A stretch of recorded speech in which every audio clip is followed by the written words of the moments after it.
Assalamu alaikum wa rahmatullahi wa barakatuh. Jina langu ni Dr. Gora Haji, mkuu wa kitengo cha elimu ya afya, Wizara ya Afya Zanzibar.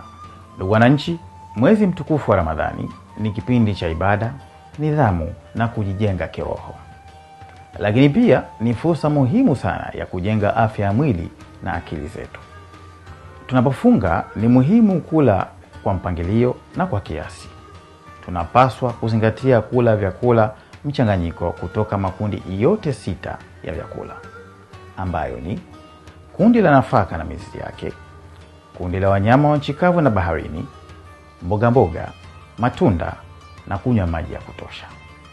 Epuka kula kupita kiasi wakati wa iftari. Punguza kula vyakula vya mafuta kwa wingi, sukari kwa wingi na chumvi kwa wingi. Kumbuka, afya njema huanza na maamuzi sahihi ya kila siku. Daku bora husaidia mwili kuwa na nguvu siku nzima. Hakikisha pia unakunywa maji ya kutosha kati ya iftari na daku ili kuzuia upungufu wa maji mwilini. Pata muda wa kupumzika na kulala vya kutosha. Usingizi huimarisha kinga ya mwili na ubongo. Fanya mazoezi mepesi kama vile kutembea kwa dakika chache kila siku. Ramadhani hii tuitumie kujenga afya zetu. Tule basi kwa kiasi. Tulale vya kutosha. Tujikinge na magonjwa yasiyoambukiza. Maana afya njema ni sehemu ya ibada. Ramadhani Karim.